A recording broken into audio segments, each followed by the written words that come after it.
7 बालिकाओं से स्टार्ट होकर ये प्रोजेक्ट आज 126 बालिकाओं तक पहुंच चुका है और आज इस इवेंट में हम 34 बालिकाओं को 9,16,796 रुपये की धनराशि के साथ आज हम इसका 13वां चरण मनाने जा रहे हैं। उत्तरांचल पीजी कॉलेज से हम फीस जमा नहीं कर पा रहे थे। अपने कॉलेज की फीस बहुत ज़्यादा थी, तो नर्मदा सुमंदर योजना के बहुत बहुत धन्यवाद करते हैं मुख्यमंत्री का, इसने मुझे ये योजना नर्मदा सुमंदर चीज़ है। मेरे पापा 2023 में एक्सीडेंट के दौरान मर गए थे और मेरी मम्मी आयुर्वेद में काम करती है और मम्मी पे इतना होने कि वो मेरे छोटे भाई बहनों को भी देख पाए, उनकी भी स्कूल की फीस, मेरे भी कॉलेज, और इसकी वजह से मम्मी बहुत परेशान हो जाती है और इसकी वजह से इसमें दिन कहता है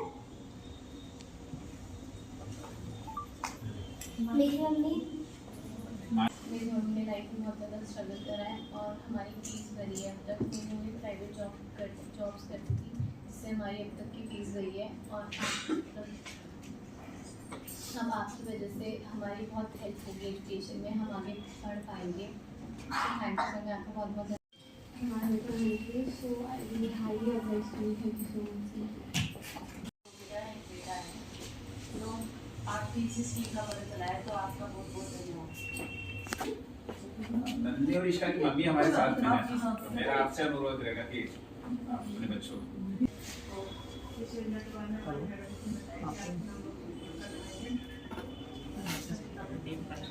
मैं आपको बहुत बहुत धन्यवाद करती हूँ।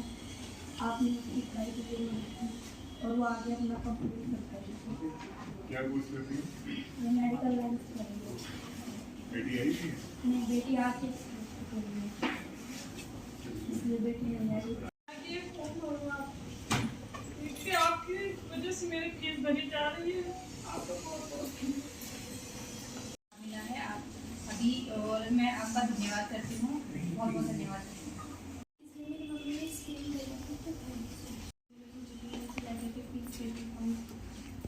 मैंने सिलाई करने का सोचा, उसके बाद से सिलाई के जो पैसे आते हैं इसमें जब से पता चला कि ये योजना और स्कीम आपने चलाई है तो मुझे नाम बनवाया मेरा, इस वजह से अगर आप चाहोगे तो मुझे लाभ मिलेगा। Thank you.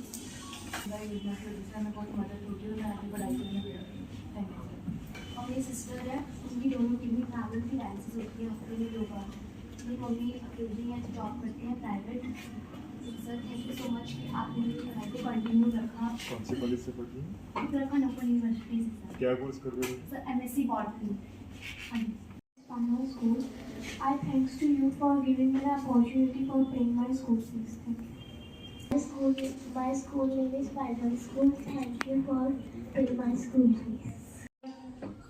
3 मंथ की थी तब मेरे पापा को हार्ट अटैक आया था और जब मैं 5 साल की हुई तो मेरे पापा की डेथ हो गई 2017 में। तो मेरी मम्मी ने बहुत स्ट्रगल कर मुझे प्राइवेट स्कूल CBSE बोर्ड से पढ़ाया। तो सर इस बार जब मैं 10th में आई तो 20% BCA. My father has died 15 years ago due to brain hemorrhage. My mother बहुत स्ट्रगल किया कि वो मुझे आगे बढ़ा सकें, ये सब कर सकें। आपकी सपोर्ट की वजह से हमारा बहुत बर्डन रिड्यूस हो सका और मैं मोटिवेट हो सकी कि मैं पढ़ाई में आगे बढ़ पाऊँ। My school name is the Campbell Senior Secondary School. Sir मेरे डैडी की 4 महीने से तबीयत खराब है और मेरी मम्मी एक हाउसवाइफ है और मेरी स्कूल की फ़ीस पेंडिंग है जो हम जमा नहीं कर पा रहे और आपने ये अपॉर्चुनिटी मुझे प्रोवाइड किया है, तो thank you so much. Father is not well before 5 months and before that he is not able to earn enough and pay my school fees. So उसकी पढ़ाई मैं उसकी फीस नहीं जमा कर पा रही थी, कितनी भी मेहनत में सिलाई करती हूँ सर नहीं कर पा रही थी, लेकिन ये योजना मुझे मिली। मुझे अपनी बेटी के लिए क्या मिल गया मैं सर आपको बता नहीं सकती हूँ। सर आपने ये योजना स्टार्ट करके हम गरीब लोगों की जो इच्छा होती है कि हम अपनी बेटियों को अच्छी एजुकेशन दें, अच्छे स्कूल। पर इस योजना की वजह से जो है मेरी बेटी आगे पढ़ पाएगी और आज उसकी प्लेसमेंट भी इंटरव्यू हुआ है। सर मेरे पति की डेथ 2021 में हो गई थी। इनका पालन पोषण करने में भी थोड़ा फीस प्राइवेट स्कूल में जाता है, तीनों की फीस जमा करने में थोड़ा मैं वो रही। इस योजना के बारे में अभी मुझे पता चला, पिछले 3-4 महीने में मैंने भरा इसका फॉर्म लड़की का। थैंक यू सर, मेरी 2 बेटी है, बहुत बहुत थैंक यू। इसमें हमारे एसडीएम मैडम उपस्थित मैडम से कहूँगा कि 2 शहीद बच्चियों का उत्साहवर्धन करने के लिए बच्चियों को सबसे पहले तो माननीय मुख्यमंत्री जी की प्रेरणा से जिलाधिकारी महोदय के निर्देशन में लगभग 1 वर्ष पूर्व डीपीओ दोनों हमारे जितेंद्र जी ने और मीना जी ने ये स्कीम का जो मतलब ढांचा रचा था, आज देख के बहुत खुशी हो रही है कि हमारे ही जिले की इतनी जो नीडी बच्चियां थी उनको इतनी ज़्यादा मदद इससे मिल रही है। और बहुत अच्छा लग रहा है आप लोगों की स्टोरी जान के और ये जानकर कि हम लोग उसमें कुछ योगदान कर पाए। आपकी जो कठिनाइयाँ हैं, आपकी पारिवारिक परिस्थितियाँ हैं और शिक्षा के लिए आपकी और आपकी माताओं की जो लगन है उसको देखकर आज बहुत अच्छा लग रहा है कि हम इसमें थोड़ा सा कंट्रीब्यूशन कर पाए। और सभी बच्चियों से मेरा ये कहना होगा कि इसी लगन के साथ और इसी परिश्रम के साथ अपनी पढ़ाई के लिए आगे तत्पर रहिए। कोई भी कठिनाई आए उसको फाइट करने की कोशिश करनी है, जैसा आप लोगों ने अभी किया है। आप लोगों ने अपने आसपास पूछा होगा, कई बार जनता दरबार में आए होंगे एप्लीकेशन लेके, लेकिन लास्ट में आप लोगों को जो जिलाधिकारी महोदय का हार्दिक स्वागत है। और मेरा भी सौभाग्य है क्योंकि जो टीम डीएम सर के साथ काम कर रही थी उसमें जितना मैं जानता हूँ बहुत अच्छे लोग हैं। कुमकुम मैडम है, बहुत संवेदनशील है, डीपीओ साहब है, गीता बिष्ट मैडम है। इधर मैडम लोगों का नाम तो नहीं जानता लेकिन हम ज़्यादा कदा जरूर मिलते हैं। तो बहुत बड़ी बात है कि एक तो आपका दर्द तो अपनी जगह है ही है, लेकिन साथ में आपके दर्द को जिन लोगों ने समझा वो लोग भी विशेष, मेरी ओर से तो मैं अपने साथियों को बधाई कह सकता हूँ, सरकार तो आभारी कह सकता हूँ। होता क्या है कि बहुत काम होता है जिला प्रशासन के पास, और आप जैसे अभी के लोगों को, बच्चों को, बच्चियों को, माताओं को मदद कर सकें, इसी उम्मीद के साथ कि हम बहुत अच्छा आपके सहयोग से काम करेंगे। ये नंदा सुनंदा परियोजना योजना सरकार के लिए, प्रशासन के लिए, आप सभी लोगों के लिए एक दिशा निर्देश देते हुए बहुत अच्छा लोगों का भला करेगी। धन्यवाद। और हमारे आंगनबाड़ी सुपरवाइजर्स, सीडीपीओस, हमारे एसडी साहब, मैडम और डीपीओ साहब और हमारे मीडिया बंधु, तो जैसा हम सब ने अपेरेंटली महसूस किया कि कई बार डिस्पाइट आवर सिंसियर एफर्ट्स, क्योंकि हमारा अभी डेवलपिंग राज्य है, डेवलपिंग कंट्री है, तो कुछ ना कुछ हमेशा करने को होता है, कुछ गैप हमेशा रहता है, और जिसको हमारी स्टेट गवर्नमेंट, माननीय मुख्यमंत्री जी हमेशा प्रोत्साहन देते हैं कि उस गैप को हमें किसी न किसी रूप में फिलिंग करते रहें।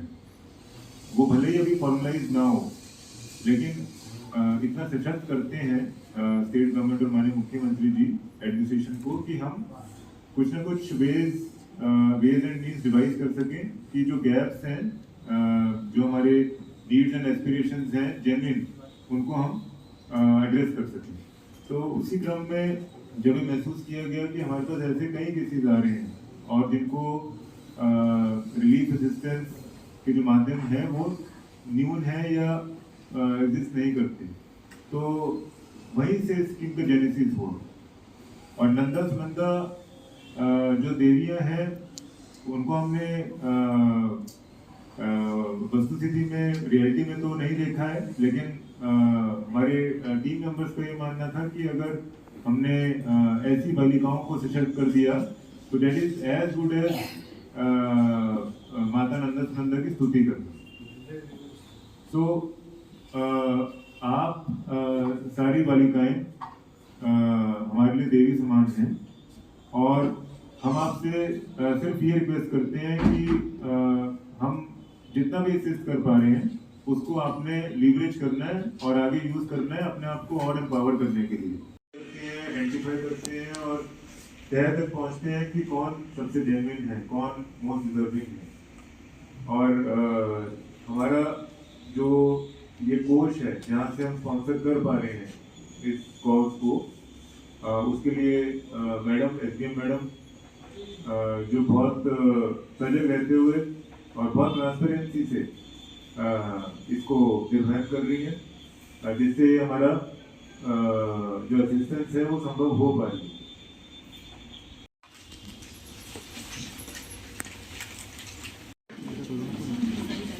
माननीय मुख्यमंत्री जी की प्रेरणा से जो हमारे जिले में प्रोजेक्ट डेवलपमेंट का पहल शुरू की गई है, आज उसका 13वां हमारा चरण था, जिसमें 35 बालिकाओं को इनेबल किया गया है कि वो अपनी शिक्षा रिज्यूम कर सकें, चाहे स्कूल्स में, कॉलेजेस में, ग्रेजुएशन में या पोस्ट ग्रेजुएशन में। तो ये हमारी ऐसी नन्ही बालिकाएँ हैं जिनके परिवार में कुछ फैमिली ट्रेजेडी हो गई थी, पारिवारिक त्रासदी हो गई थी, किसी के पेरेंट्स नहीं रहे थे, किसी के फादर कोविड में या एक्सीडेंट में या तो मृत्यु हो गई या पैरालाइज हो गई और उनके पास आय का कोई भी स्रोत साधन नहीं है। इस वर्ष पर ये सारे परिवार थे कि अपनी बालिकाओं की शिक्षा को ड्रॉप आउट करवाना ही एक साधन बचा था, डिसकंटिन्यू करवाना ही एकमात्र रास्ता बचा था। तो हमारी जो ग्राउंड टीम है वो सर्वे और फील्ड आइडेंटिफिकेशन से ऐसे डिजर्विंग केसेस को पुटअप करती है। हमारी स्कूटनी कमेटी लेड आउट है, गाइडलाइंस लेड आउट है, जिसके जरिए ऐसी बालिकाओं को चयन किया जाता है और उनकी शिक्षा को रिज्यूम करवाया जाता है उसी स्कूल और कॉलेज में जहाँ पे वो ऑलरेडी अपनी शिक्षा ग्रहण कर रही है। तो अब तक हमारी 126 बालिकाएँ इस प्रकार से सशक्त हो चुकी हैं और जिनकी जो निर्धारित फीस है उन शिक्षण संस्थानों में ऑलरेडी ट्रांसफर हो चुकी है और वो अपनी शिक्षा ग्रहण करती हैं। इसको स्टेट लेवल पे फॉर्मलाइज करवाने के लिए सारी SOP directions guidelines as per state government directions share कर दी गई हैं और उम्मीद है कि उसे बहुत जल्दी प्रोविजंस लेते हुए स्टेट लेवल पर एक यूनिफाइड पॉलिसी के रूप में नोटिफाई किया जाएगा। अच्छा सर, जिस तरह की यहाँ पर हमने जो सुनी है कहानी, चाहे माताओं की चाहे बच्चों की, इसमें एक चीज़ ये भी समझ आई है कि केवल प्रशासनिक तरीके से नहीं, सेंसिटिव होकर भी इन चीज़ों को समझना होगा, तभी आप और क्लोज पब्लिक की हेल्प कर सकते हैं। नहीं, डेफिनेटली ये तो हमारा जो कार्यक्रम है ये एक सोशियो इकोनॉमिक इनिशिएटिव ही है, रैदर मॉरल इनिशिएटिव ही है और जिसमें जो हमारा फाइनेंशियल असिस्टेंस का स्रोत है वो भी CSR ही है, वो भी हमारा राइफल क्लब ही है, जिसमें जो हमारे शस्त्र के लाइसेंस इशू होते हैं या ट्रांसफ़र होते हैं, पंजीकरण हमारे एक्सचेंज होते हैं, तो we consider it most of them as luxurious transactions और उसमें देयर इज़ नो हार्म कि अगर वो सोसाइटी के लिए कुछ कंट्रीब्यूट करें, जिसको फॉर्मलाइज किया गया है, सोसाइटी पंजीकरण की गई है, अकाउंट ट्रांसफ़र से इन बालिकाओं के लिए कुछ करने का एक फोरम प्रोवाइड किया गया है। तो it is always a mix of two, administrative acumen और हमारी मॉरल इंसाइट्स, दोनों के कॉम्बिनेशन से ही जो हमारी सोसाइटल नीड्स हैं उनको एड्रेस किया जा सकता है।